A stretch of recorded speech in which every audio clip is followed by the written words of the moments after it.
Hi, ഞാൻ എലിസബത്താണ്. നമ്മുടെ video continue ചെയ്യണു. നമ്മൾ വേറെ പല വീഡിയോകളൊക്കെ കണ്ടു, അതിലേക്ക് വരട്ടെ. ഫസ്റ്റ് എനിക്ക് ഈ കമൻറ്റാണ് കാണിക്കാനുള്ളത്. നമ്മുടെ കസ്തൂരിനൊക്കെ ഒന്ന് ബാക്കിലാക്കിയിട്ടുള്ള കമൻറ്റ് വന്നിട്ടുണ്ട്. ഈ കമൻറ്റ് കണ്ടപ്പോൾ എനിക്ക് മനസ്സിലായി ത്രെറ്റനിങ് മോഡ് സ്റ്റാർട്ട് ചെയ്തിട്ടുണ്ട് എന്ന്.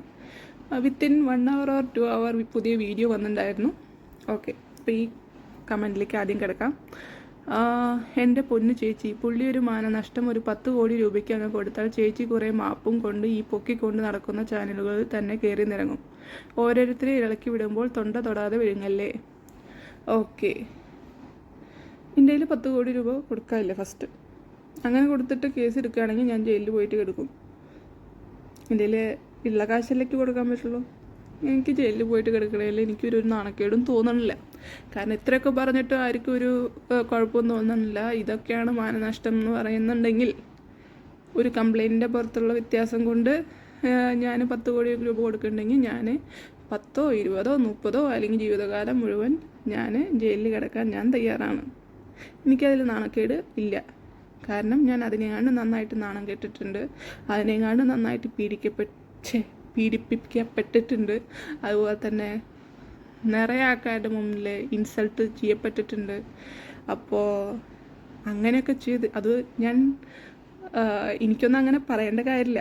എൻ്റെ വീട്ടുകാരടക്കം പറഞ്ഞത് ഒന്നും മിണ്ടാണ്ടിരുന്നു. ഞാൻ മുമ്പൊക്കെ ചെയ്തായിരുന്നു ഇങ്ങനെ ഭീഷണി കമൻറ്റ് വരുമ്പോൾ അതങ്ങോട്ട് ഡിലീറ്റ് ചെയ്യും.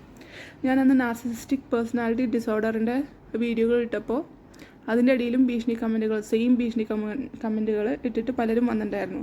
ആക്ച്വലി ആൾക്കാർ പറഞ്ഞ കസ്തൂരി വെച്ചിട്ടാണ് തുടങ്ങിയത്. കസ്തൂരി വെച്ചിട്ടല്ല ഈ തവണത്തെ ഭീഷണി തുടങ്ങിയത്. ഭീഷണിയല്ല, ഒരു തരത്തിലുള്ള ഡിഫേമേഷൻ. അതെന്ന് പറഞ്ഞ ഡിവിഷൻ ചാനലിൽ അതിൽ പലരും കണ്ടുപിടിച്ചിട്ട് അത് ഇർഷാദ് എന്ന് പറഞ്ഞ ഒരാളാണ് ആ കമൻറ്റൊക്കെ ഇട്ടുതരുന്നതെന്നും അത് പലരുമായിട്ടുള്ള ബന്ധം വെച്ചിട്ടുള്ള പല വീഡിയോകളും വന്നിട്ടുണ്ടായിരുന്നു. അതുകൊണ്ടാണ് ആ കമൻറ്റ് ഞാൻ അന്ന് എടുക്കാണ്ടിരുന്നത്. കസ്തൂരിയല്ല സ്റ്റാർട്ടിങ് പോയിന്റ്. കാരണം ഈ പാറ്റേണൊക്കെ ഞാനൊരു തവണ ഓൾറെഡി കണ്ടതാണ് വേറെ പലരോടും ചെയ്യണത്. ചിലർ കല്യാണം കഴിച്ചപ്പോൾ രാത്രി മൊത്തം ഉറങ്ങിയില്ല, ആ രാത്രി ഉറങ്ങാണ്ട് ഇവരുടെ ന്യൂസ് കണ്ടിട്ടിരുന്നിട്ട് ഇനി ഉറക്കിയില്ല. ഓക്കെ, നിങ്ങളുടെ എക്സ് കല്യാണം കഴിച്ചാൽ നിങ്ങൾക്ക് വിഷമിക്കാം, നിങ്ങൾ ഓൾറെഡി കല്യാണം കഴിച്ചു എന്നാണ് പറഞ്ഞത്. ഓക്കെ, ഇപ്പോഴാണ് ഞാൻ മനസ്സിലായത് അത് കല്യാണം ഇല്ലായിരുന്നു എന്നും. അത് വേറെ കാര്യം. അപ്പോൾ നിങ്ങൾക്ക് വിഷമിക്കാം. അത് മാത്രമല്ല, ഇനിയും കൂടി അത് ഓർക്കിപ്പിക്കാണ്ട് അവസാനം ആ വീഡിയോയിലും പിടിച്ചിട്ട് തന്നെ ഇരുത്തി. ആ വീഡിയോ ശ്രദ്ധിച്ചാൽ നിങ്ങൾക്ക് മനസ്സിലാവും. ഉറങ്ങാണ്ടിരുന്നിട്ട് ദൈവമേ അതിൽ പോയിട്ട് ഇരുന്നില്ലെങ്കിൽ പറയും അങ്ങനെ പറ്റില്ലെങ്കിൽ ഇറങ്ങിപ്പോക്കോ, ഇങ്ങനൊരു സ്നേഹമില്ലാത്ത ഭാര്യ, ഞാൻ ഇത്ര ടെൻഷനിലും ഇത്ര വിഷമത്തിലും ഇത്ര ആൾക്കാരും ചതിച്ചിട്ടും ഇതിൻ്റെ ഒപ്പം നിൽക്കാത്തൊരു ഭാര്യയാണ് എനിക്ക് വേണ്ട. എനിക്ക് 100 പെണ്ണുങ്ങളുണ്ട്. ഓക്കെ, അപ്പം അതിൻ്റെ ഉള്ളിൽ പോയിട്ട് വന്നിട്ട് ഇരുന്നിരുന്ന ഇതൊക്കെ എനിക്ക് ഓർമ്മ വരുന്നുണ്ട്. നിങ്ങൾക്ക് ആ വീഡിയോ ഒക്കെ ഓർമ്മ വരുന്നുണ്ടോ എന്ന് എനിക്കറിയില്ല. നിങ്ങൾക്കത് നോക്കിയാൽ മനസ്സിലാവും. ഓക്കെ, പിന്നെ ആൾക്കാർ ചെറിയ പുള്ളികളല്ലാത്ത കാരണം എന്ത് വേണമെങ്കിലും സംഭവിക്കാം. ഞാനിപ്പോഴും പറയുന്നു, ഈ ചെയ്യണ വീഡിയോകളൊക്കെ എനിക്ക് എന്ത് സംഭവിച്ചാലും അത് എനിക്ക് ലാസ്റ്റ് പറയാനുള്ള കാര്യങ്ങളായിട്ട് ഈ വീഡിയോ എടുക്കണം. അതുപോലെ തന്നെ എന്നോട് ഓൾറെഡി പല വാർണിങ്ങുകളും വന്നിട്ടുണ്ടായിരുന്നു. അങ്ങനെ എന്താണ് ലിങ്കുകളൊന്നും അറിയാത്ത ലിങ്കുകൾ തുറക്കരുത്, കാരണം ഹാക്ക് ചെയ്യാനുള്ള ലിങ്കുകളായിരിക്കുന്നു. എനിക്ക് ഓൾറെഡി ഒരു ലിങ്ക് വന്നിട്ടുണ്ടായിരുന്നു. അപ്പോൾ ഞാൻ സ്ക്രീൻഷോട്ട് എടുത്തിട്ട് അത് കാണിച്ചു കൊടുത്തു. അപ്പോൾ ഓൾറെഡി അത് ഹാക്കിംഗ് ലിങ്ക് ആയിരിക്കാം, തുറക്കരുതെന്ന് പറഞ്ഞു എന്നോട്. അത് ഞാൻ പിന്നെ ഗൂഗിളിൽ ടൈപ്പ് ചെയ്ത് നോക്കിയപ്പോൾ കറക്റ്റ്ലി അത് ഒരു ഹാക്കിംഗ് ലിങ്ക് തന്നെയായിരുന്നു. അങ്ങനത്തെ ഒരു ലിങ്ക് കോമൺ ആയിട്ട് FBയിൽ നടക്കണ ഒരു ലിങ്കാണ്. അത് എങ്ങനെയാണ് വരുന്നത്? അത് വലിയ കള്ളന്മാരാണോ, അതോ നമുക്ക് തന്നെ കുറച്ച് കമ്പ്യൂട്ടർ ID ഉണ്ടെങ്കിൽ അങ്ങനത്തെ ലിങ്ക് വിടാൻ പറ്റുമെന്ന് എനിക്കറിയില്ല. പക്ഷേ ഒരു ഹാക്കിംഗ് ലിങ്ക് എൻ്റെ FBയിൽ വന്നിട്ടുണ്ടായിരുന്നു. അപ്പോൾ FB എപ്പോൾ വേണമെങ്കിലും അടിച്ചു പോകാമെന്നുള്ളത് ഭയങ്കര ചാൻസ് ഉള്ള കാര്യമാണ്. FB മാത്രമല്ല, ജീവൻ പോലും ചിലപ്പോൾ അടിച്ചു പോകാൻ ചാൻസ് ഉള്ള കാരണം FB പോയാൽ അത്രയേ ഉള്ളൂ എന്ന് വിചാരിക്കാം. അപ്പോൾ ഞാൻ കുറച്ച് ദിവസമൊക്കെ വീഡിയോ ഇട്ടില്ലെങ്കിൽ ഒന്ന് അന്വേഷിക്കുക ജീവനോടില്ലേ എന്നുള്ളത്. ഓക്കെ, പിന്നെ ഈ കുറേ ആൾക്കാർ ഓക്കെ മരിച്ചാലാണ് നീതി കിട്ടുള്ളൂ, അതിനു മുമ്പ് ആൾക്കാർ എന്ത് പറഞ്ഞാലും നീതി കിട്ടില്ല എന്നൊക്കെ പറയുന്നുണ്ട്.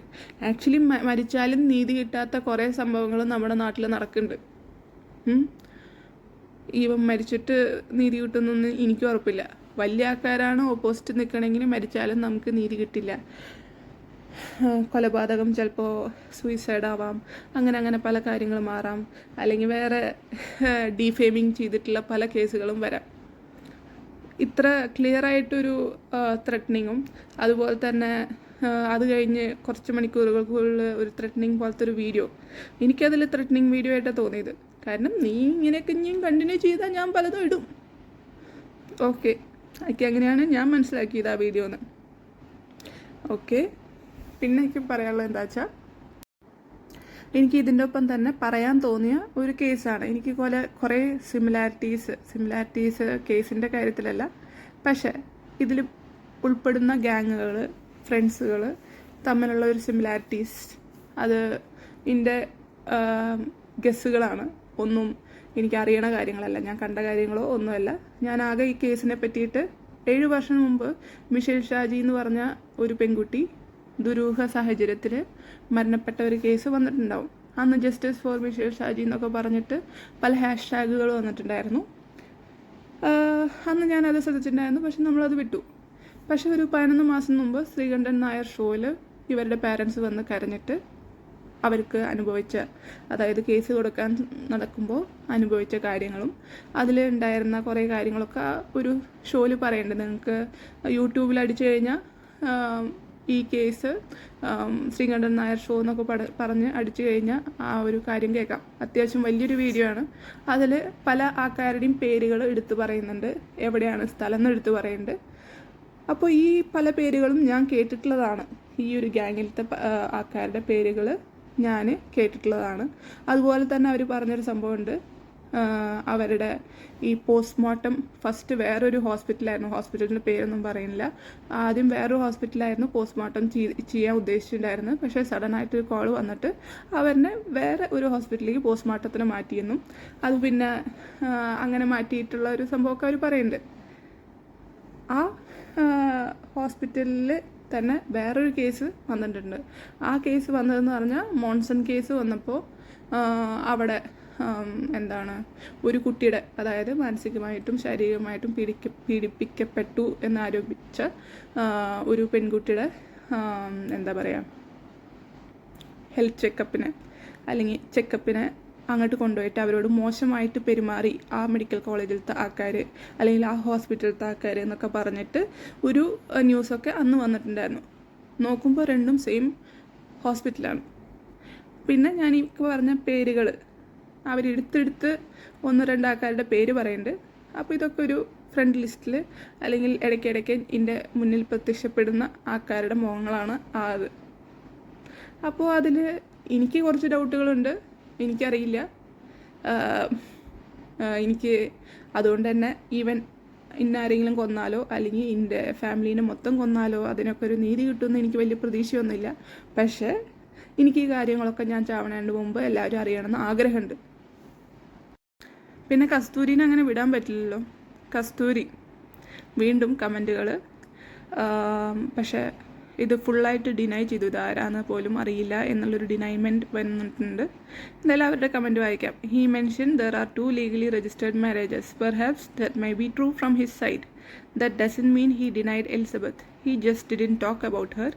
He may have good intentions. We don't know what was going through his mind at that time. Everything about his life is available on the internet. He can't lie, and he has no reason to lie either. Anyway, it seems that they had a bitter breakup, so people tend to avoid talking about bitter or painful experience. It is common human behavior. പിന്നെ വേറൊരു cinema നടനെ പറ്റിയിട്ടും പറഞ്ഞിട്ടുണ്ട്, അവരുടെ റിലേഷൻഷിപ്പിനെ പറ്റിയിട്ട് ആരും ഒന്നും സംസാരിക്കുന്നില്ല എന്നൊക്കെ പറഞ്ഞിട്ട് ആൾക്കാർ കമ്പാരിസണൊക്കെ ചെയ്തിട്ടുണ്ട്. അപ്പോൾ ഇതിനെ പറ്റിയിട്ട് എന്താ പറയുക, ആക്ച്വലി ഇതിനെ പറ്റിയിട്ട് എനിക്ക് പ്രത്യേകിച്ചൊന്നും പറയാനില്ല. ഇവർ നിർത്തിയിട്ടില്ല, പക്ഷേ ഇവരുടെ സംസാരത്തിൽ ഒത്തിരി മര്യാദ വന്നിട്ടുണ്ട് ഇവരുടെ സംസാരത്തിൽ. പണ്ടത്തെ വൃത്തിയിട്ട ഇതും ഇപ്പം ഇത്തിരി എന്തോ ഒരു വ്യത്യാസം, ഇവരുടെ ഭാഷയിലൊക്കെ ഇത്തിരി ശുദ്ധി വന്നിട്ടുണ്ട്. അതെന്താ കാരണം എനിക്കറിയില്ല, പക്ഷേ ടോട്ടലി ഇവരെ അറിയില്ല എന്ന് പറഞ്ഞിട്ടുണ്ട്. അപ്പോൾ ഇതൊക്കെ ഒരു കേസായിട്ട് അന്വേഷിച്ചാൽ മാത്രമാണ് ഇതാരുടെ അക്കൗണ്ടാണ്, ആരാണ് ഇത് ചെയ്തതെന്നൊക്കെ നമുക്ക് കറക്റ്റായിട്ട് അറിയാൻ പറ്റുള്ളൂ. അത് വേറെ കാര്യം. പിന്നെന്താ പറയാൻ വിചാരിച്ചത്, പിന്നെ ഇയാളുടെ എല്ലാ കാര്യങ്ങളും ഇൻ്റർനെറ്റിൽ ഇല്ല. ഞാൻ പറഞ്ഞ കാര്യങ്ങളൊക്കെ നിങ്ങൾക്ക് നേരത്തെ അറിയായിരുന്നോ? അതുപോലെ തന്നെ ആദ്യത്തെ ഒരു 2008-2009 വേറൊരു റിലേഷൻ ഉണ്ടായിരുന്നുണ്ട് എന്നുള്ളത് നിങ്ങൾക്ക് മുമ്പ് അറിഞ്ഞിട്ടുണ്ടായിരുന്നോ? എനിക്കറിയില്ല അതൊക്കെ എല്ലാതും ഇൻ്റർനെറ്റിൽ മെൻഷൻഡ് ആണ് എന്ന്. ഒരു ബക്കാടി കുപ്പിയും കുറച്ച് കാശും കൊടുത്താൽ ആൾക്കാർക്ക് വേണ്ട പോലെ ന്യൂസ് വരുന്ന കാലമുള്ളപ്പോൾ എല്ലാ സാധനങ്ങളും ഇൻ്റർനെറ്റിൽ വരില്ല. ഇങ്ങനെ നാണം കെട്ടിട്ടും അതുപോലെ തന്നെ ഇനി ചത്താലും കുഴപ്പമില്ല, മരിച്ചാലും കുഴപ്പമില്ല, ജയിലിൽ പോയാലും കുഴപ്പമില്ല, ഇനി എന്ത് തരത്തിലുള്ള ഇതും കുഴപ്പമില്ല എന്നൊരവസ്ഥയിൽ ഒരാൾ വന്ന് പറഞ്ഞാൽ മാത്രമാണ്. എന്നിട്ട് ആരൊന്നും ഇവിടുന്നും ഒരു അപ്രോച്ച് ഇല്ല. അത് വേറെ കാര്യം. എനിക്കതിൽ ഒരു ബുദ്ധിമുട്ടുമില്ല. ഞാൻ പറഞ്ഞല്ലോ, ഞാൻ ഇതൊന്നും മനസ്സിലാക്കാനുള്ളത് പല ആൾക്കാർക്കും ഉണ്ടാവില്ല. അതുകൊണ്ട് അത് പറഞ്ഞിട്ട് കാര്യമില്ല. പക്ഷേ ഞാൻ പറഞ്ഞല്ലോ, എനിക്ക് ലാസ്റ്റായിട്ട് പറയാനുള്ള കാര്യങ്ങളൊക്കെ ഇതിൽ ഞാൻ പറയുന്നുണ്ട്.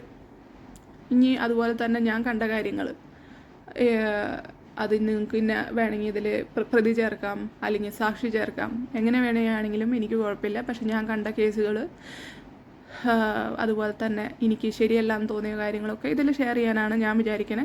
അതിന് മുമ്പ് ഞാൻ തട്ടിപ്പോകുമെന്ന് എനിക്കറിയില്ല. ഇപ്പോൾ ഞാനിപ്പോൾ ഈ മിഷേൽ ഷാജിയുടെ കേസ് എടുത്ത് തന്നെ എന്താണ് അതിൻ്റെ റിസൾട്ട് എന്നെനിക്കറിയില്ല. ഞാൻ ഇതിൽ ആ ഒരു കേസും കൂടി റെഫറൻസ് വെച്ചത് എൻ്റെ ഡൗട്ടാണ്. ഓക്കെ. പിന്നെ എനിക്ക് നീതി കിട്ടിയില്ലെങ്കിലും ആ മരിച്ച കുട്ടിക്ക് നീതി കിട്ടണമെന്ന് എനിക്ക് നന്നായിട്ട് ആഗ്രഹമുണ്ട്. എൻ്റെ കേസ് ജസ്റ്റ് ഒരു ഞാനേ എടുത്തു ചാടിയൊരു സാധനമാണ്. ഞാൻ ഇഷ്ടപ്പെട്ട് എൻ്റെ വീട്ടുകാരൻ്റെ വാക്ക് കേൾക്കാണ്ട് ഞാൻ പോയിട്ടുള്ള കാര്യമാണ്. എൻ്റെ വീട്ടുകാർ അത് കാരണം കുറേ നരകിച്ചിട്ടുണ്ട്, കുറേ വിഷമിച്ചിട്ടുണ്ട്. അവർ ഈവൻ ഡാഡിയൊക്കെ ഭയങ്കര സ്ട്രോങ് ആയിട്ടുള്ള ആളായിരുന്നു. ഈ ഒരു എൻ്റെ ഒരു ഇത് കാരണം തന്നെ വിഷമിച്ചിട്ടും ഇങ്ങനത്തെ ഭീഷണിപ്പെടുത്തലുകളും എനിക്കെന്തെങ്കിലും സംഭവിക്കുമോ, ഇങ്ങനെ വെട്ടിക്കൊല്ലും തല്ലിക്കൊല്ലും എന്നൊക്കെയാണല്ലോ പറയണേ. അപ്പോൾ അങ്ങനെയൊക്കെ നടക്കുമ്പോൾ അവരുടെ ഏജ് തന്നെ പെട്ടെന്ന് ഏജിനെയും കണ്ടും കൂടുതൽ പെട്ടെന്ന് വയ്യാണ്ടായോ നടക്കം എനിക്ക് പല സമയത്തും തോന്നാറുണ്ട്. അപ്പോൾ ആ ഒരു കുറ്റബോധങ്ങളും ഇനി അധികം കൂടുതൽ കുറ്റബോധം എനിക്കറിയാവുന്ന കാര്യങ്ങൾ ഞാൻ പറഞ്ഞു. ഇനി നിങ്ങൾ അന്വേഷിക്കേണ്ട നിങ്ങളുടെ ഇത് നിങ്ങൾക്ക് വേണമെങ്കിൽ എടുക്കാം, വേണമെങ്കിൽ എടുക്കണ്ട. അല്ലെങ്കിൽ കുറേ എന്തുട്ടാണ് ഇതിന് മുമ്പ് കസ്തൂരിയുടെ ഒരു കമൻ്റ് ഉണ്ടായിരുന്നു കഴിഞ്ഞ വീഡിയോയിൽ ഞാൻ ഇട്ടത്. Master mind script writer Amrutha, അത് എക്സിക്യൂട്ട് ചെയ്യണത് വട്ടായിട്ടുള്ള എലിസബത്ത് എന്നൊക്കെ പറഞ്ഞിട്ട്. അതുപോലെ തന്നെ പുതിയ വന്ന വീഡിയോയിലും 5 മാസ്റ്റർ ബ്രെയിൻ ഇതിൻ്റെ ബിഹൈൻഡിലുണ്ട് എന്നൊക്കെ പറഞ്ഞിട്ട് ഒരു വീഡിയോയും വന്നിട്ടുണ്ടായിരുന്നു. ആരാണ് ആ 5 മാസ്റ്റർ ബ്രെയിൻ എനിക്ക് ആലോചിച്ചിട്ട് കിട്ടിയില്ല. പിന്നെ ഓക്കെ, പുള്ളിക്കല്ലേ പുള്ളിയുടെ ശത്രുക്കളുടെ എണ്ണം അറിയുള്ളൂ. സോ എല്ലാ ശത്രുക്കളുടെയും ഒറ്റയടിക്കിട്ടിട്ട് ഡിഫേമിങ് കേസ് ഇട്ട് കൊടുക്കാം. ഈ ഇടുന്ന വീഡിയോയ്ക്ക് വേറെ ആരുടെയും പങ്കില്ല, ഞാൻ മാത്രം ഇതിൽ ഇൻവോൾവ് ആയിട്ടുള്ളൂ. നിങ്ങൾക്ക് എന്ത് കേസ് എടുക്കണമെങ്കിലും ഈ കേസിൽ ഇൻവോൾവ് ആക്കാം, കേസെടുക്കാം, ശിക്ഷിക്കാം, എന്ത് വേണമെങ്കിലും ചെയ്യാം. I am okay. പക്ഷെ ഞാൻ ഇത് ഒറ്റയ്ക്ക് തീരുമാനിച്ച കാര്യമാണ്. അത് ഞാൻ തീരുമാനിക്കാൻ കാരണം എന്ന് പറയുകയാണെങ്കിൽ കുറേ സഹിച്ചു, മിണ്ടാണ്ടിരുന്നു, ഓക്കെ എന്തെങ്കിലും കാണിച്ചിട്ട് പൊക്കോട്ടെ എന്ന് വിചാരിച്ചു. പക്ഷേ ഇത്ര കാലമായിട്ടും എൻ്റെ ആ വീഡിയോയിൽ വീണ്ടും വന്നിട്ട് എൻ്റെ പഴയ കാര്യങ്ങളും ഇതൊക്കെ വെച്ച് ഒരു ഡിവിഷൻ എന്ന് പറഞ്ഞ ഒരു ചാനലിൻ്റെ കമൻറ്റും അത് കണ്ടുപിടിച്ചത് ഇയാളാണെന്ന് അറിഞ്ഞിട്ടും അതും വിട്ടു. അത് കഴിഞ്ഞിട്ട് എൻ്റെ ഈവൻ മെഡിക്കൽ ലൈസൻസ് അടക്കം ക്യാൻസൽ ചെയ്യണം, ഇവർക്ക് കല്യാണം കഴിക്കാൻ പറ്റില്ല, അതുപോലെ തന്നെ ഇവർക്ക് ഇതാണ്. പിന്നെ ഞാൻ ഏത് കല്യാണം, അങ്ങനെ കല്യാണം കഴിച്ചിട്ടുണ്ടോ എന്നൊക്കെ ഒരു മീഡിയയിൽ ചോദിക്കുന്നത് കണ്ടു. അപ്പോൾ എന്താണ് ഈ എന്തുട്ടാണ് നെടുമുടി വേണു പറയണ പോലെ എറിഞ്ഞു പൊട്ടിക്ക് സ്വാമി, നെടുമുടി വേണുവിനോട് ഇന്നസെൻ്റ് മറ്റേ ഫിലിമിൽ തേങ്ങ എറിഞ്ഞു പൊട്ടിക്ക് സ്വാമി എന്ന് പറഞ്ഞ പോലെ സൈഡ് കോറസ് ആയിട്ട് ഓരോരുത്തർ പറഞ്ഞൊക്കെ കേൾക്കുമ്പോൾ ഓക്കെ, അപ്പോൾ എന്തായാലും നമ്മളായിട്ട് തന്നെ സ്റ്റാർട്ട് ചെയ്യാമെന്ന് വിചാരിച്ചു. അപ്പോൾ ബാക്കി തെളിവുകൾ അവർ കൊണ്ടുവരട്ടെ. അടുത്തത് കസ്തൂരിയുടെ തന്നെയാണ്. You are all seriously going crazy, so paranoid. You should fear your own mind. I strongly believe that person is very harmless, good person. It's your own anxiety, paranoia and cultural racism causing unnecessary fear. Everyone in India is very cautious of Kerala now. because of how narrow-minded most people in Kerala are. A young guy who killed 6 of his family members, a 13-year-old raped by 60 Kerala men, and a young man killed with poisoned juice by his partner are few examples of how Kerala condition is. These comments are from Malayalis. It has been a big struggle living in Kerala for the past 25 years. എന്നൊക്കെ പറഞ്ഞിട്ട് comment ഇട്ടിട്ടുണ്ട്. Full hate speech കേരളത്തിന് against. ഇതിപ്പോൾ ഇതിൽ എനിക്കൊന്നും പറയാനില്ല. എനിക്ക് നീതി കിട്ടിയിട്ടില്ല, പലർക്കും നീതി കിട്ടിയിട്ടില്ല, ഇതൊക്കെ കുറേ തവണ ഇങ്ങനെ വന്നിട്ട് പറഞ്ഞുകൊണ്ടിരിക്കുന്നുണ്ട്. എല്ലാ ആൾക്കാർക്കും എനിക്കെന്താ ഇങ്ങനെയൊക്കെ പറഞ്ഞിട്ട് എന്താ ഗുണം കിട്ടണമെന്ന് പോലും എനിക്ക് മനസ്സിലാവണില്ല. ആൾക്കാർ പറഞ്ഞു ഇങ്ങനെയൊക്കെ പറഞ്ഞിട്ട് അവരുടെ സന്തോഷം കെടുത്താം. സീരിയസ്ലി എനിക്ക് ഇങ്ങനെ ഇതിടുമ്പോൾ ഭയങ്കര സന്തോഷമാണ് കിട്ടുന്നത്. ഞാൻ അനുഭവിക്കുന്ന സ്ട്രഗിള് കുറച്ച് ആൾക്കാർക്ക് മനസ്സിലാവുന്നുണ്ട്. അതെന്തെങ്കിലും ആവട്ടെ. ഓക്കെ. പിന്നെ ആ ഡോണറിൻ്റെ കേസ്, എന്തിനാ ഡോണർ വന്നു? എനിക്കും അത് തന്നെയാണ് ചോദിക്കാനുള്ളത്. എന്തിനാണ് ആ ഡോണർ വന്നത്? ഇത്രയും ലക്ഷം രൂപ കൊടുത്തിട്ട് ഒരു ഡോണറിൻ്റെ വെക്കേണ്ട കാര്യം എന്തായിരുന്നു? ലിവർ കൊടുക്കാൻ പറ്റുന്ന കുറേ ആൾക്കാരുണ്ടായിരുന്നു. അതുപോലെ തന്നെ ഞാൻ ലിവർ കൊടുക്കാൻ റെഡിയായിരുന്നു. അങ്ങനെ കൊടുക്കാൻ റെഡിയായിരുന്നു എന്ന് പറഞ്ഞതിൻ്റെ തെളിവ് എനിക്ക് ഉണ്ട്. പക്ഷേ അതെന്തുകൊണ്ട് മേടിച്ചില്ല? അതെന്തുകൊണ്ട് ഇത് ലിവർ ടെസ്റ്റ് ചെയ്തില്ല? മാച്ചിങ് ആണോ എന്ന് ടെസ്റ്റ് ചെയ്തില്ല? പ്രേമിക്കുന്ന ടൈമിൽ എൻ്റെ ബ്ലഡ് ഗ്രൂപ്പ് അടക്കം ചോദിച്ചിട്ടുണ്ട്. അപ്പോൾ സെയിം ആണെന്ന് കണ്ടപ്പോൾ നമ്മൾ സെയിം ബ്ലഡ് ഗ്രൂപ്പാണ്. അതുപോലെ തന്നെ വേറെ പെൺകുട്ടിയോട്, ആളുടെ പേര് ഞാനിപ്പോഴും പറയാൻ ആഗ്രഹിക്കുന്നില്ല, ഞങ്ങൾ പ്രേമിക്കുന്ന ടൈമിൽ തന്നെ പുള്ളി വേറൊരാളുടെ കൂടെയാണ് താമസിച്ചിരുന്നത്. എന്നോട് അത് ഒരു സെർവൻ്റാണെന്നാണ് എന്നോട് പറഞ്ഞിട്ടുണ്ടായിരുന്നത്. ആ കുട്ടിയോടും ഇതുപോലെ തന്നെ അവരുടെ ബ്ലഡ് ഗ്രൂപ്പ് എന്താണെന്ന് ചോദിച്ചപ്പോൾ അവർ ഇയാളുടെ ബ്ലഡ് ഗ്രൂപ്പ് തന്നെ പറഞ്ഞു. അത് കഴിഞ്ഞ് പക്ഷേ പിന്നത്തെ ഇങ്ങേക്ക് ഈ ട്രാൻസ്പ്ലാന്റ് സമയത്ത് അവർ വന്നിട്ട് കരയുണ്ട്. ചേട്ടൻ്റെ ഇഷ്ടം കിട്ടാൻ വേണ്ടിയിട്ടാണ് സെയിം ബ്ലഡ് ഗ്രൂപ്പാന്ന് പറഞ്ഞത്, എൻ്റെ എ പോസിറ്റീവാണ്, ഓ പോസിറ്റീവ് അല്ല എന്നൊക്കെ പറഞ്ഞിട്ടുള്ള സംഭവമൊക്കെ നമ്മുടെ കയ്യിലുണ്ട്. പക്ഷെ അവരുടെ പേര് ഞാൻ പറയാൻ ഉദ്ദേശിക്കുന്നില്ല. വെറുതെ ആവശ്യമില്ലാണ്ട് ഞാൻ അനുഭവിച്ചു, നാണം കെട്ടു. ഞാൻ ഏത് തരത്തിലുള്ള നാണക്കേടാണെങ്കിലും ഞാൻ സഹിക്കാൻ തയ്യാറാണ്. അത് ഈവൻ എൻ്റെ ഫോട്ടോ വീഡിയോ പുറത്തു വിടുക, അല്ലെങ്കിൽ എന്നെ പറ്റിയിട്ട് മോശം പറയുക. എൻ്റെ പാസ്റ്റിൽ പല കാര്യങ്ങളും നടന്നിട്ടുണ്ട്. ഞാൻ ഇതൊക്കെ ഓൾറെഡി പറഞ്ഞിട്ടുണ്ട്.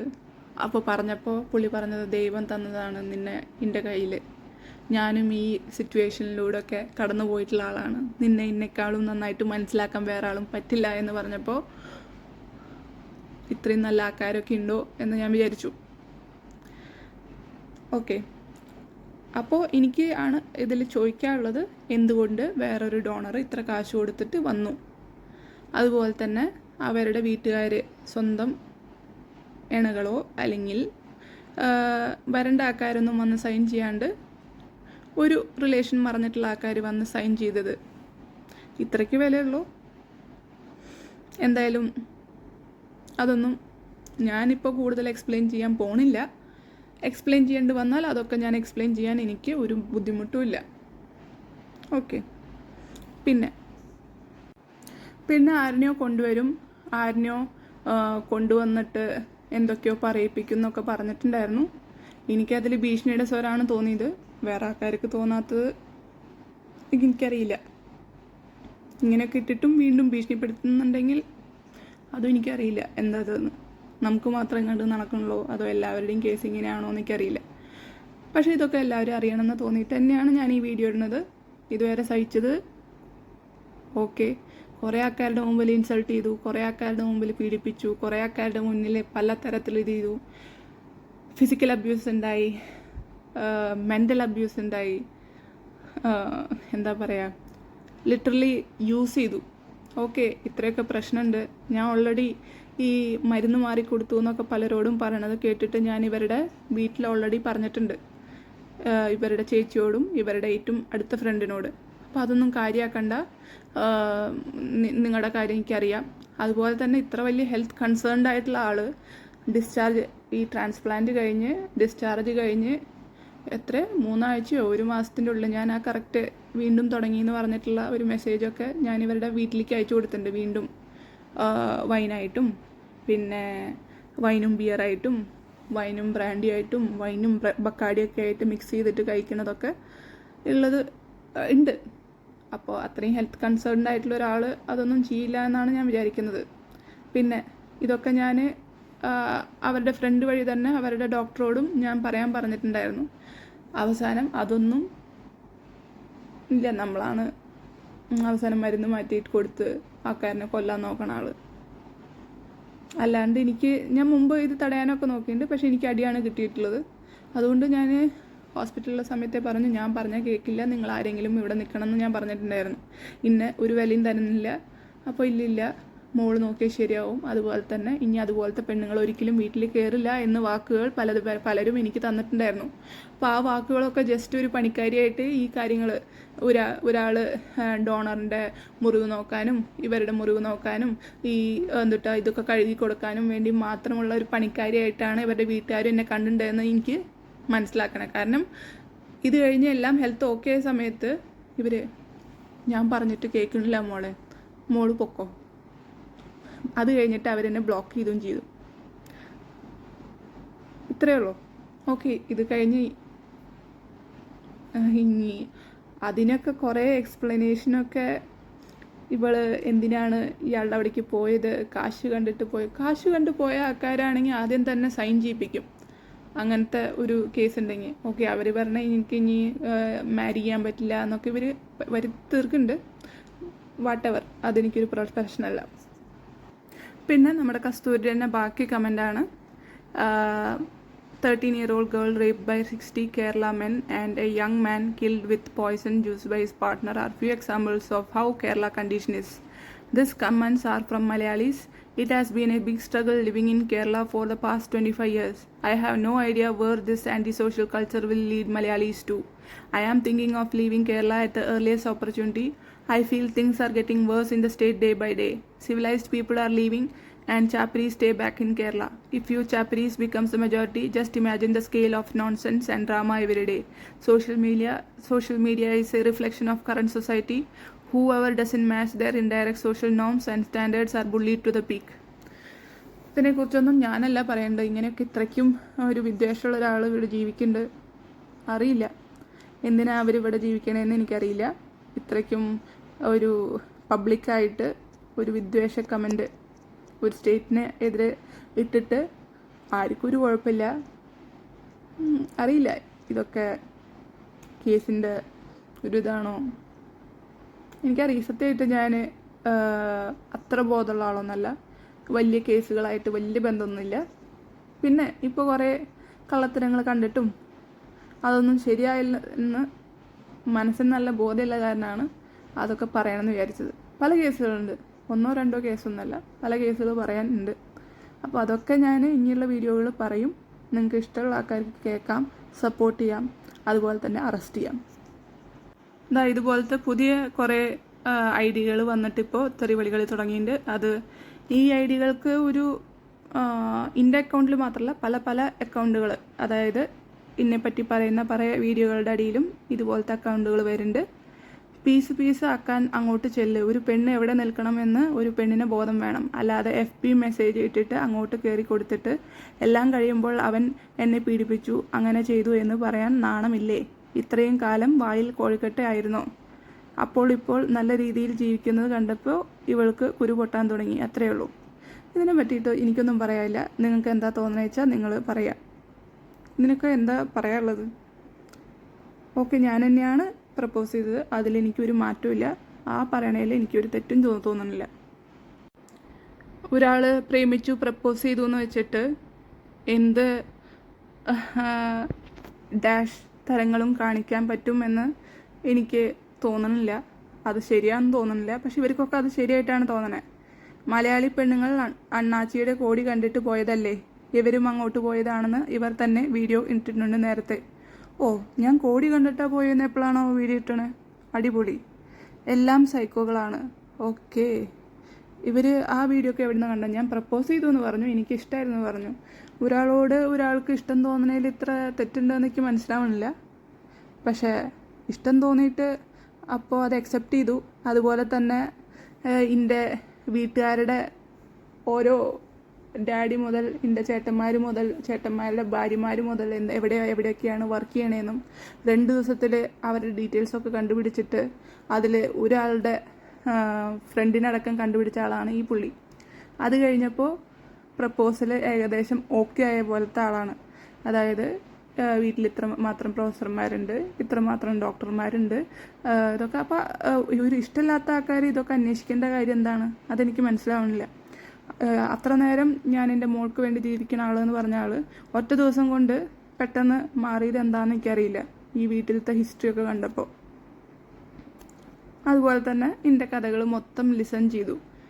8 മാസം ഞങ്ങൾ ഫോണിലൂടെ സംസാരിച്ചിട്ടും ഇത് ചെയ്തിട്ടൊക്കെയാണ് ഈ ഒരു ഇറങ്ങിപ്പോക്ക് നടക്കണത്. പ്രേമിക്കണത് ഇത്ര വലിയ കുറ്റമായിട്ട് എനിക്ക് തോന്നിയിട്ടില്ല. പിന്നെ സെയിം ആൾ വേറൊരു കമൻ്റാണ്. 2 കല്യാണം കഴിച്ച ഒരു സൈക്കോയുടെ FB പോസ്റ്റ് കണ്ടിട്ട് പ്രണയം തോന്നി അങ്ങോട്ട് ചെന്ന് ചോദിച്ചു വാങ്ങിയ പണിയുടെ കൂലിയല്ലേ ഇപ്പോൾ കിട്ടിയത്. ഡോക്ടറാണ്, വിവരമില്ല, വെല്ലോൻ്റെയും കോടിയും ഗ്ലാമറും കാണുമ്പോൾ ഓടിപ്പോയാൽ ഇങ്ങനെയാണ്. ബുദ്ധിയുള്ള ആണുങ്ങൾ ഓർ പെണ്ണുങ്ങൾ പ്രൂഫ് ഉണ്ടാക്കി വെക്കും. ഇനിയും അയാൾ തിരിച്ചെടുത്ത് എന്ന് പ്രൂഫുണ്ടോ? എങ്കിൽ രക്ഷപ്പെട്ടു. ഭർത്താവ് മോശമായി പെരുമാറി ജീവിക്കാൻ ബുദ്ധിമുട്ടാണേ. അങ്ങനെ പറഞ്ഞിട്ട് കുറേ സാധനമൊക്കെ ഇട്ടുണ്ട്. അതൊക്കെ കൂടുതൽ എക്സ്പ്ലെയിൻ ചെയ്യാൻ എനിക്ക് വയ്യ. ഇതൊക്കെ സെയിം കമൻറ്റ്. ഒരാൾ തന്നെ വീണ്ടും വീണ്ടും ഓക്കെ, ഒരാൾക്കൊരു വീഡിയോ കാണുമ്പോൾ അത് എതിർപ്പുണ്ടാവുമ്പോൾ ഒരു തവണയൊക്കെ ഓക്കെ ഇങ്ങനെയാണ് അങ്ങനെയാണ് എന്നൊക്കെ ആൾക്കാരുടെ അഭിപ്രായം പറയണത് നോർമലാണ്. അത് ചിലപ്പോൾ അവരുടെ മെൻറ്റാലിറ്റി, അവർ അനുഭവിച്ച ജീവിതത്തിലുള്ള പാഠങ്ങളൊക്കെ വെച്ചിട്ട് പറയുന്നതായിരിക്കും, അല്ലെങ്കിൽ അവർ കണ്ടിട്ടുള്ള ആൾക്കാരുടെ സ്വഭാവം വെച്ചിട്ട് അവർ എഴുതണമായിരിക്കും. പക്ഷേ വീണ്ടും വീണ്ടും ഒരേ ആൾക്കാർ തന്നെ, അതിൻ്റെ അടിയിൽ വന്ന ആൾ സെയിം ഞാൻ മുമ്പ് പറഞ്ഞിട്ടുള്ള അതേ ആൾ തന്നെയാണ് വീണ്ടും കമൻ്റ് ഇട്ടോണം. അവർ രണ്ടുപേരും ജോഡിയായിട്ടാണ് കമൻ്റ് ഇട്ടുകൊണ്ടിരിക്കണേ. അവർ അറിയില്ല ആര് പറഞ്ഞിട്ടിരുന്നതാണ്. ഇന്നെ പ്രൊവോക്ക് ചെയ്യാൻ വേണ്ടിയിട്ടിരുന്നാണോ എന്ന് എനിക്കറിയില്ല. കാരണം ഇതിൽ ഇന്നെ പറ്റിയിട്ട് കസ്തൂരിക്ക് അറിയണ പോലത്തെ ഡീറ്റെയിൽസ്, ഇന്നെ പറ്റി മോശം പറയണ ഡീറ്റെയിൽസ് ഒന്നും ഇവർ പറഞ്ഞിട്ടില്ല. ഇത് സാധാ ആൾക്കാർ ഇടുന്ന പോലത്തെ ഇന്നെ പ്രൊവോക്ക് ചെയ്യണ പോലത്തെ കമൻസുകളാണ്. എന്നിരുന്നാലും അങ്ങനത്തെ കമൻസുകളും വരുന്നുണ്ട് എന്ന് കാണിക്കാൻ വേണ്ടിയിട്ടാണ് ഈ ഒരു കമൻറ്റുകൾ കാണിച്ചത്. ഓക്കെ, എനിക്ക് ഈ കമൻറ്റ് ഭയങ്കര അത്ഭുതമായി. ഒരാൾ വന്നിട്ട് ഇത്രയൊക്കെ പറഞ്ഞിട്ട് ആദ്യം തെറ്റ് വേറെ ആളുടെ ഭാഗത്തു നിന്നും, ഇപ്പം ഞാൻ ഇതൊക്കെ പറഞ്ഞപ്പോൾ തെറ്റ് ഓക്കെ പഴയ ഭാര്യമാരുടെ കൂട്ടം, അത് തന്നെ എനിക്കെന്തോ ഒരു കോമഡി പോലെ തോന്നി. ചേർന്ന് ചിലതൊക്കെ പ്ലാൻ ചെയ്തിട്ടുണ്ട് എന്ന് പല ഘട്ടത്തിൽ തോന്നി. ഭയങ്കര ആലോചന കേട്ടോ. I appreciate it. പിന്നെ എനിക്കൊന്നാ പറയാനുള്ളൂ, എനിക്ക് നീതി കിട്ടും എന്നെനിക്ക് തോന്നുന്നില്ല. മാത്രമല്ല എൻ്റെ പേരിൽ കേസ് വരും എന്നെനിക്ക് നന്നായിട്ട് തോന്നുന്നുണ്ട്. പക്ഷെ ഞാൻ പറയണ വരെ, അങ്ങനത്തെ ഒരു സാധനം എടുക്കണ വരെ, എൻ്റെ FBയും യൂട്യൂബും എല്ലാതും കളയണ വരെ, അല്ലെങ്കിൽ വെറുതെ ഒന്നും പറയാണ്ട് മിണ്ടാണ്ട് പോയിട്ട് ഓക്കെ എല്ലാം സഹിച്ചിട്ട് ഇരിക്കാമെന്നൊക്കെ വിചാരിച്ചിട്ടുണ്ടായിരുന്നേ. എനിക്കറിയാം എന്താണ് 14 വർഷമായിട്ട് മുമ്പ് ആളുകൾ സഹിച്ചേരുന്നത്, എത്രമാത്രം അവർ ടോർച്ചർ ചെയ്തിരുന്നു, എത്രമാത്രം അവരുടെ കമൻറ്റുകളിൽ പൊങ്കാലിടാൻ വേണ്ടിയിട്ട് ആരിനെയൊക്കെ വിളിച്ചിരുന്നു എന്നൊക്കെ ഞാൻ കണ്ടിട്ടുണ്ടായിരുന്നു. അപ്പോൾ ഞാൻ എക്സ്പെക്റ്റഡ് ആയിരുന്നു ഉദയം. പക്ഷേ എനിക്കിതിനൊക്കെ എതിർത്ത് പറയാൻ പേടിയായിരുന്നു. എനിക്ക് പല കാര്യത്തിൽ എന്നെ പലതരത്തിൽ ഭീഷണിപ്പെടുത്തിയിട്ടുണ്ടായിരുന്നു. എൻ്റെ ചേട്ടൻ ഒരു കോളേജിൽ പഠിച്ചിട്ടുണ്ടായിരുന്നു, DM-ന് പഠിക്കുമായിരുന്നു. അതേത് കോളേജാണെന്നോ ഞാൻ പറയുന്നില്ല. അവിടെ പഠിക്കുമ്പോൾ അവനെ തോൽപ്പിക്കുന്നു, അവിടുത്തെ മാനേജ്മെൻറ്റിനെ വിളിച്ചിട്ട് പറഞ്ഞിട്ട് അവരെ കൊണ്ട് വിളിപ്പിക്കുകയും അങ്ങനത്തെ പല കാര്യങ്ങളും ഉണ്ടായിട്ടുണ്ട്. അതൊക്കെ കൂടുതൽ എക്സ്പ്ലെയിൻ ചെയ്യാൻ എനിക്ക് വയ്യ. കാരണം അതൊക്കെ എക്സ്പ്ലെയിൻ ചെയ്യേണ്ടത് അവരാണ്. അവർക്ക് അത് താല്പര്യമില്ലെങ്കിൽ ഓക്കെ ഞാൻ വിട്ടു. പക്ഷേ ഇന്നെ ഭീഷണിപ്പെടുത്തിയ കമൻറ്റുകളിൽ, അന്ന് ഞാൻ നാർസിസിസ്റ്റിക് പേഴ്സണാലിറ്റി ഡിസോർഡർ ഇട്ട കമൻറ്റുകളിൽ എൻ്റെ ചേട്ടൻ ഇവിടെയല്ലേ പഠിക്കണേ, അതൊക്കെ ആലോചിച്ചിട്ട് വേണം ഇത് ചെയ്യണമെന്ന് കമൻ്റ് ഇട്ടിട്ടുണ്ട്. അതുപോലെ തന്നെ ഇങ്ങനെ ഭീഷണിപ്പെടുത്തുന്ന പല കാര്യങ്ങളും ഞാൻ ഉള്ളപ്പോൾ നടന്നിട്ടുണ്ട്. സോ എനിക്ക് അതിന്ന് പുറത്തു പോകാനും അതുപോലെ തന്നെ പ്രതികരിക്കാനും എനിക്ക് അത്ര ധൈര്യമുള്ള ആളൊന്നുമല്ല. പക്ഷെ ഇപ്പോൾ ധൈര്യം വന്നതെന്ന് പറഞ്ഞാൽ എനിക്ക് നഷ്ടപ്പെടാൻ ഒന്നുമില്ല എന്നുള്ള കാരണം കൊണ്ട് തന്നെയാണ് ആ ധൈര്യം വന്നോണേ. ഇനി എന്തുണ്ടായാലും ഞാൻ പറഞ്ഞല്ലോ, ഇടയ്ക്കിടയ്ക്ക് പറഞ്ഞ പോലെ എനിക്ക് എന്തെങ്കിലും സംഭവിച്ചാൽ ഈ വീഡിയോകൾ മരിക്കുന്നതിന് മുമ്പ് ഒരു ഡൈയിങ് ഡിക്ലറേഷനൊക്കെ എടുക്കുമെന്നാണ് പറയണേ. ഇത് ഏതെങ്കിലും വഴിയിൽ ചിലപ്പോൾ വല്ല കുളത്തിലോ അല്ലെങ്കിൽ വല്ല കടലിലോ കെട്ടി ഇത് ചെയ്തിട്ടൊക്കെ എന്നെ കെടുത്തിയിട്ടുണ്ടെങ്കിൽ ഇതൊക്കെ ഈ സത്യമൊക്കെ പറയണമെന്നും അതുപോലെ തന്നെ മരിക്കുന്നതിന് മുമ്പ് ഞാൻ കണ്ടിട്ടുള്ള കാര്യങ്ങളൊക്കെ പറയണം. വെറുതെ എന്തിനാ ഞാൻ വേറെ ആൾക്കാർക്ക് വേണ്ടിയിട്ട് ആ ഒരു ശാപം കൂടി ഞാൻ ഏൽക്കണേ, അതിൻ്റെ കാര്യമില്ലാന്ന് തോന്നി. സോ ഇത്രയൊക്കെയൊക്കെ പറയാനുള്ളൂ. സപ്പോർട്ട് ചെയ്ത ആൾക്കാർക്കൊക്കെ ഭയങ്കര താങ്ക്സ്. ആക്ച്വലി നിങ്ങളോട് ഞാൻ ഒരിക്കലും സപ്പോർട്ട് ചെയ്യണമെന്ന് പറയില്ല, കാരണം നിങ്ങൾക്കൊക്കെ ഭീഷണികൾ വരും. പല ആൾക്കാരുടെ വീട്ടിൽ ഭീഷണിയായിട്ട് പോയിട്ടുള്ളത് നിങ്ങൾക്ക് അറിയുന്നുണ്ടാവും. സോ ഞാൻ ആരോടും സപ്പോർട്ട് ചെയ്യണമെന്ന് പറയില്ല. സപ്പോർട്ട് ചെയ്യേണ്ട ആൾക്കാർ ഇതുവരെ സപ്പോർട്ട് ചെയ്തിട്ടില്ല. എന്നാലും ഭയങ്കര thanks from my heart. By.